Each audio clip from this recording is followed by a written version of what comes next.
So recently this happened. It works! And I promise you, we will be talking about that soon.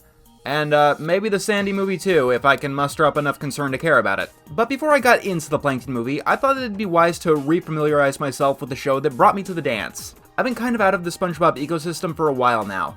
Ironically, this was after I really got into season 11, calling it my favorite of all of SpongeBob. No, seriously, I like season 11 more than the original 3. Sure, it had the infamous Ink Lemonade that went toe-to-toe with some of the worst Squidward torture episodes, but other than that and a couple of other blemishes, it felt like it had the energy that the show had lost over its doldrums. A second wind in its comedy, and a new form of ambition as it was willing to take on more high-concept episodes and scenarios. However, it didn't always work. Sometimes the show seemed to focus more on being weird than being funny or outright enjoyable. One episode was about hippies freeloading in Mr. Krabs' soup. Which sounds like a Mad Lib.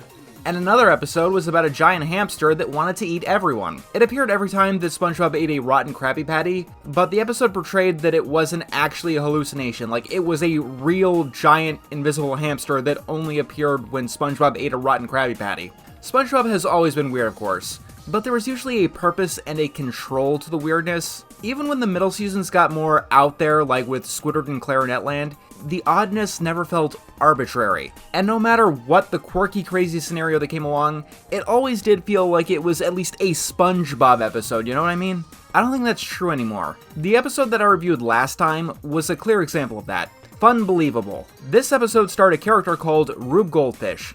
He was one of the newer extras, but if you're a longtime viewer who had been out of the show for a while like I was, it came across as just a rando hijacking the show and talking about nonsense. He goes to Nosferatu's castle for, like, no reason.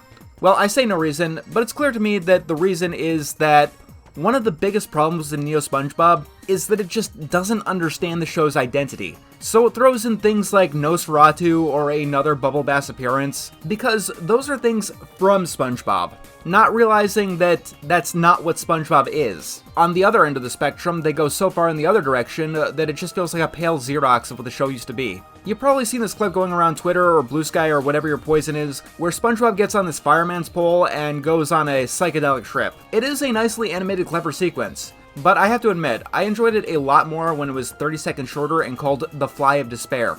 It's clear to me that I have a lot of catching up to do with this show. We're on season 15, believe it or not. And within the 4 seasons that I don't know much about, who could guess what's actually in them? Do we have episodes that can rival One Course Meal or Pet Sitter Pat or... This guy's butt loves those nuts! I'll take some nuts! Ooh, nuts! Oh, okay. This is a season 13 episode, Hot Cross Nuts. It's about Sandy's nuts. Sandy's nuts. Sandy's nuts. D's nuts. Okay, I think I have established that this episode is not funny. That was easy. Seriously though, this episode is just pathetic. So, let's start with the obvious. We're gonna be hearing about Sandy's hot and spicy nuts a lot. Sandy's smoking barbecue nuts! I won't spill the nuts if you won't! What's so good about these unauthorized nuts anyway? Barbecue nuts!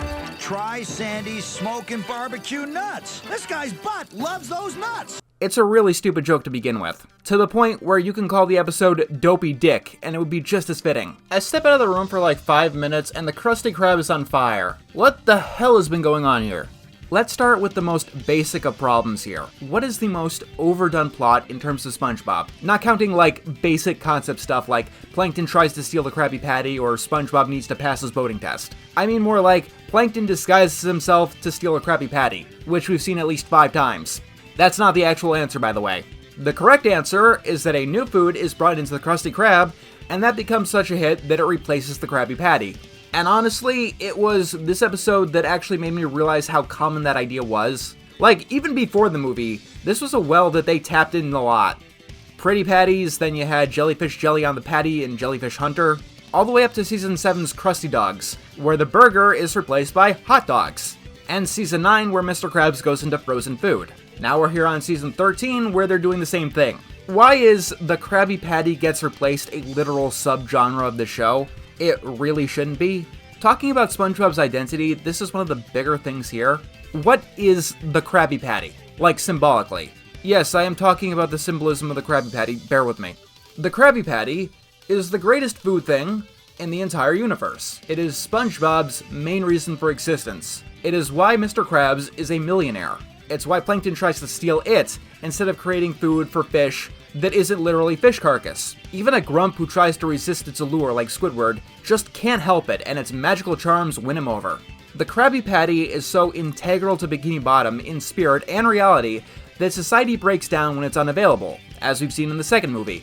Let's just take it off the menu. No one cares about Krabby Patties. They're a fad that can get replaced by this week's fad. Now, SpongeBob is notoriously inconsistent when it comes to the nuts and balls of what it really is. Season 5 goes back and forth between whether SpongeBob has perfect attendance or he has had his first hearty day like 20 times. But I think this is more than just an observation or a nitpick, because you really shouldn't get it both ways. At least not to this extent. Maybe I'm just losing my suspension of disbelief in my 30s, watching the show about a talking sponge, but I kind of find it hard to buy that the Krabby Patty is so important that its formula is a closely guarded secret that is the basis for at least 3 characters' motivations in one episode. But in the next episode, it is completely disposable.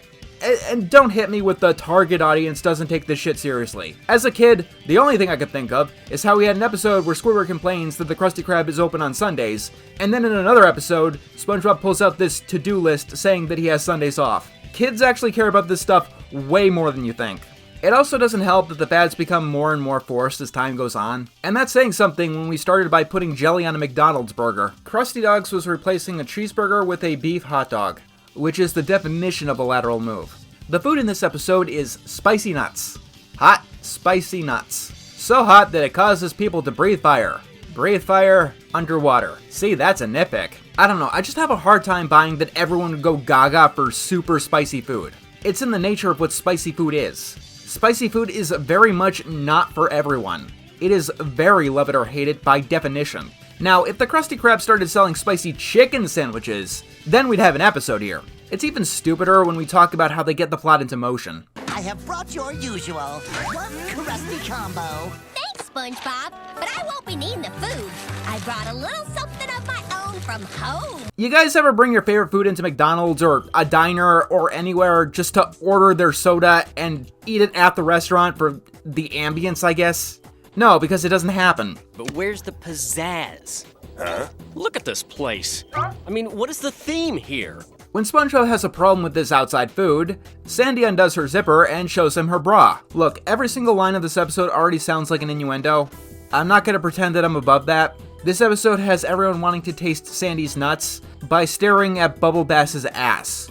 We are long past the point of mature humor today. I want some. Me too! Ooh, nice. You knew what you were doing. Do not tell me that you didn't know what you were doing. The only other humor is everyone breathing fire, but can you even really consider that a joke? I guess it's technically slapstick, but no one cares that they're breathing fire or getting hit by fire. You know, like running for water, because they're already underwater. I talk more about the actual plot here, but it's literally just Krusty Dogs in another suit of clothing. So as far as I'm concerned, there is no plot. Sandy doesn't want to work at the Krusty Krabs at first because, you know, she already has a job, theoretically, but SpongeBob encourages her that working at McDonald's is the highest calling in life, and so she accepts it easily. And then she overshadows him in literally everything. Because it's wrong to encourage your friends, kids. Don't do it. You might end up in the garbage. Also, don't add a new thing to your menu, it'll make the customers pissed in the end. Sandy's nuts get so popular that they supplant the Krabby Patty, and SpongeBob ends up in the garbage. And apparently that's enough for the citizens to riot against Mr. Krabs and the audience to want that to happen. Literally, all Mr. Krabs did in this episode was sell people nuts. I guess Bikini Bottom is just really against prostitution. Then the episode ends with people eating the Krusty Krab like it's Willy Wonka's chocolate factory. No, the ankle's a big business. Maybe this is a callback to Help Wanted, where SpongeBob prevented this very thing from happening, and that got him his job. Because now he indirectly caused this thing to happen, he's sure to be fired. Sandy's in the kitchen with SpongeBob. No. We did that one already. I am not going back. As long as the sacred space is respected, the kitchen will remain in perfect harmony. Don't remind me of Karate Island either, please. People complain about SpongeBob's over-exaggerated expressions a lot these days. I think this particular episode was before that problem got so extreme, but it does look like a step in that direction, because if you focus on half the expressions that any of the characters have in this episode, they just look off and uncanny, and end up looking really ugly. It wouldn't be a problem if it was like just a few times, but no, it's like every time someone emotes. Any other attempt at humor just doesn't really work. Not so fast. I reckon these patties are on the house. Yes, Sandy, Mr. Krabs threw them out. That is how garbage works, genius. Is it bad that I missed like season 6 through 8 in a demented way? The bad episodes were far worse than this. But say what you want about One Course Meal, and heaven knows I have, but you're never gonna see another episode like that anywhere else. This episode just makes me feel like I wasted my life.